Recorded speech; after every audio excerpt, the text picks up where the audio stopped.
वक्फ तरमीमी bill के खिलाफ हैदराबाद में शानदार बत्ती गुल एहतजाज। सदर मजलिस बैरिस्टर ओवैसी की क़यादत में अवाम का ज़बरदस्त एहतजाज। All India Muslim personal law board की अपील पर 30 अप्रैल की शब 9 बजे से 9:15 तक वक्फ तरमीमी बिल 2024 के खिलाफ शहर हैदराबाद में एक मुनज़्ज़म, खामोश और बावक़ार बत्ती गुल एहतजाज बनाया गया। यह एहतजाज सदर मजलिस व रुकन पार्लियामेंट हैदराबाद बैरिस्टर असदुद्दीन ओवैसी की रहनुमाई में अमल में आया, जिन्होंने इस तहरीक की भरपूर तायद करते हुए शहर के तमाम अराकीन असम्बली, कॉरपोरेटर्स, कारकुनान, ज़िम्मेदारान और शहरियों को हिदायत जारी की थी कि वो एहतजाज में बढ़ चढ़ कर हिस्सा लें। एहतजाज के दौरान शहर के मुख्तलिफ इलाकों जैसे वियाना नगर कॉलोनी, कारवान, सब्ज़ी मंडी, कपड़ा मंडी, चूड़ी बाज़ार, याकुतपुरा, हुसैनी अलम, बहादुरपुरा, फलकनुमा, नामपल्ली, मलकपेट, टोली चौकी, एबिट्स, खिलवत और दीगर मुकामात पर घरों, दुकानों और कारोबारी इदारों ने मुकर्ररा वक्त पर अपनी रोशनियाँ बुझा दी। इस पुरअमन एहतजाज में हज़ारों अफराद ने शिरकत की और वक्फ इमलाक के तहफ़्फ़ुज़ के लिए अपनी एकजहती का मुज़ाहरा किया। रुकन असम्बली हल्का याकुतपुरा जाफ़र हुसैन महराज, रुकन असम्बली हल्का चार मीनार मीर जुल्फ़िकार अली, रुकन असम्बली हल्का कारवान कौसर महिउद्दीन, रुकन असम्बली हल्का नामपल्ली मोहम्मद माजिद हुसैन, रुकन असम्बली हल्का मलकपेट अहमद बलाला, रुकन असम्बली हल्का बहादुरपुरा मोहम्मद मुबीन समेत दीगर तमाम अराकीन असम्बली ने अपने अपने हल्कों में अवाम से रब्ता करते हुए एहतजाज को कामयाब बनाने के लिए भरपूर जिद्दोजहद की। शहर के तमाम मजलिसी कॉरपोरेटर्स, एक्टिव वर्कर्स, सुदूर मोतमदीन, ताजिर बरादरी, नौजवानों और बुज़ुर्ग शहरियों ने भरपूर शिरकत करते हुए ये पैगाम दिया कि मिल्लत इस्लामिया अपने दीनी व इज्तिमाई असासों के तहफ़्फ़ुज़ के लिए मुत्तहिद है। सदर मजलिस बैरिस्टर ओवैसी ने एहतजाज में हिस्सा लेने वाले तमाम अफराद का शुक्रिया अदा करते हुए कहा कि बत्ती गुल तहरीक बहुत कामयाब रही। उन्होंने वाज़ेह किया कि यह एहतजाज उस वक्त तक जारी रहेगा जब तक मोदी हुकूमत वक्फ कानून को वापस नहीं लेती, क्योंकि यह कानून वक्फ बोर्ड को बर्बाद करने के लिए बनाया गया है। उन्होंने कहा कि यह तरमीमात मिल्लत की इज्तिमाई जायदादों को हुकूमती कब्ज़े में देने की साजिश है, जिसे किसी सूरत में कबूल नहीं किया जाएगा। यह एहतजाज महज अलामती एहतजाज नहीं था, बल्कि मुसलमानों की इज्तिमाई बेदारी और मिली शऊर का मजहर था, जिसने एक बार फिर साबित कर दिया कि मिल्लत अपने हुकूक और वक्फ की हिफाजत के लिए हर सतह पर खड़ी है। हैदराबाद शहर ने जिस मुनज़्ज़म अंदाज में इस तहरीक को कामयाब बनाया, वो न सिर्फ काबिल तहसीन है बल्कि पूरे मुल्क के लिए एक मिसाल है। All India Muslim personal law board की जानिब से जो प्रोटेस्ट कॉल दिया गया था बत्ती गुल का, वो बहुत कामयाब रहा। गैर मामूली उसका स्पॉन्टेनियस रिएक्शन रहा और ख़ास तौर से तेलंगाना, हैदराबाद और कर्नाटका से जो अभी तक हमारे पास रिपोर्ट्स आ रहे हैं, पूरे लोगों ने बिला लिहाज मज़हब मिल्लत इसका साथ दिया है। मैं उनका शुक्रिया अदा करता हूं।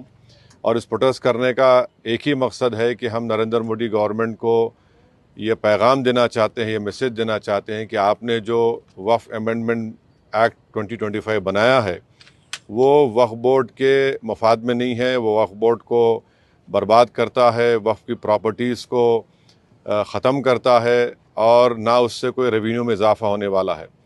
तो ये हमारा प्रोटेस्ट इसीलिए था और क्योंकि जो कानून बनाया गया वो अनकॉन्स्टिट्यूशनल है, हमारे संविधान के फंडामेंटल राइट्स के आर्टिकल 14, 15, 25, 26 और 29 का ग्रेव वायलेशन है। इसीलिए ये प्रोटेस्ट कॉल दिया गया है। आइंदा 1-2 हफ्ते के बाद ह्यूमन चेन का भी प्रोटेस्ट होगा, राउंड टेबल कॉन्फ्रेंस होंगी। तो ये हमारा प्रोटेस्ट उस वक्त तक चलता रहेगा जब तक नरेंद्र मोदी की हुकूमत इस बिल को वापस नहीं लेगी। मैं आप तमाम का शुक्रिया अदा करता हूं जिन्होंने इस बत्ती गुल प्रोग्राम में हिस्सा लिया। जिस तरह के बत्ती गुल कार्यक्रम या प्रोग्राम की जब बात करते हैं, तो आपको क्या लगता है कि इस तरह के प्रोग्राम से क्या संदेश या क्या असर हो सकता है? नहीं, ये देखिए, ये स्पॉन्टेनियसली जनता ने 15 मिनट के लिए अपने घर की लाइट को बंद किया, अपने कमर्शियल एस्टेब्लिशमेंट्स की लाइट को बंद किया और एक मैसेज हम देना चाह रहे हैं प्रधानमंत्री नरेंद्र मोदी को कि आपने जो कानून बनाया वो अनकॉन्स्टिट्यूशनल है, वो ब्लैक लॉ है, वो वक्फ प्रॉपर्टीज़ को बचाने के लिए नहीं, वक्फ प्रॉपर्टीज़ को बर्बाद करने के लिए। और एक ऐसा एक्ट आपने बनाया जो भारत के मुसलमानों की मस्जिदों को, कब्रस्तानों को, वक्फ की प्रॉपर्टीज़ को उनसे छीनने का एक एक्ट बनाया आपने। जिस तरह का अभी माहौल बना हुआ है देश में, आतंकवादी जो घटना हुई है, आपने भी उसको कंडेम किया है, लेकिन ऐसे हालात में आपको लगता है कि देश में अगर अंदरूनी तौर पर इस तरीके से विरोध होगा? नहीं, देखिए, जहाँ तक पहलगाम में जो हुआ है उसको तो हम आउटराइटली कंडेम कर रहे हैं और करते रहेंगे।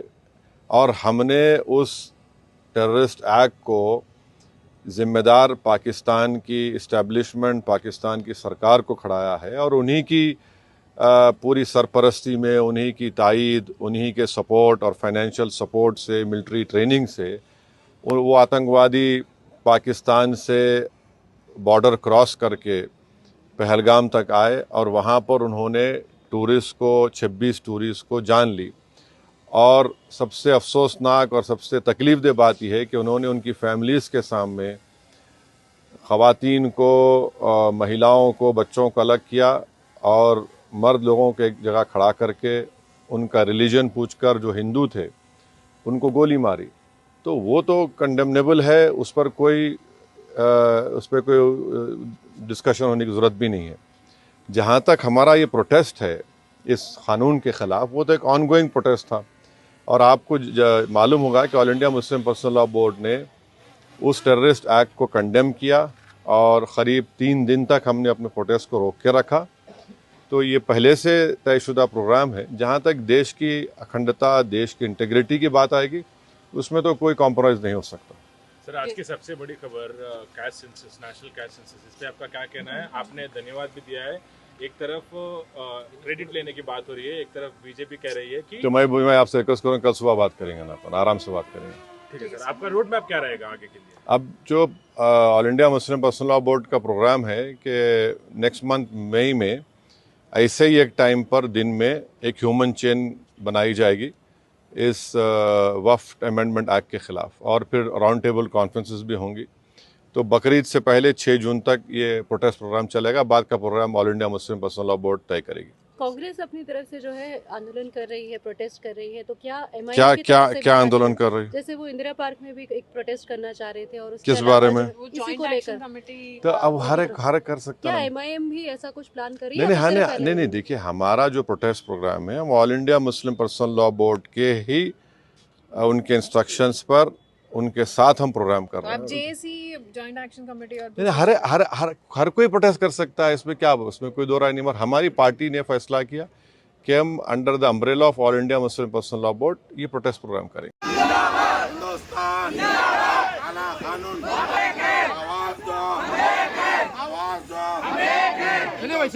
चल रही थी, उसमें आप तमाम लोगों का जो ताउन रहा, मैं आप लोगों का तहे दिल से शुक्रिया अदा करना चाहता हूं। चूँकि सिर्फ 30 सेकंड बाकी रह गए हैं, इंशाअल्लाह ताला शुक्रिया अदा करना चाहता हूं।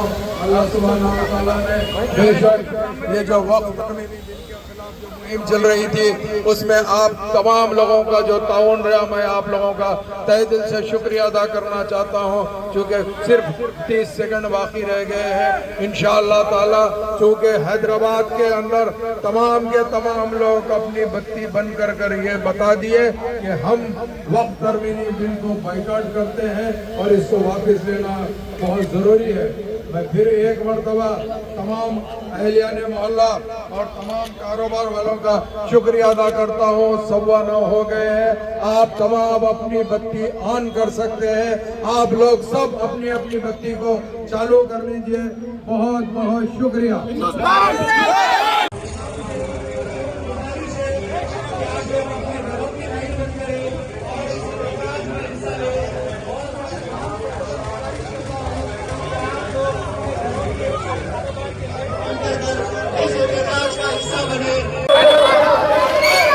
हम मुल्क बचाने निकले हैं, हम दस्तूर बचाने निकले हैं। काले कानून को वापस लो, मुल्क बचाने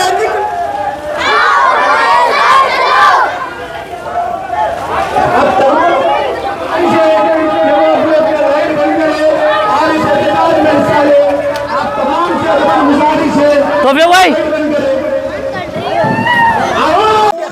भाई जो काला कानून हमारे खिलाफ बन रहा है, आप तमाम से अदबन गुजारिश है कि आप लोग थोड़ा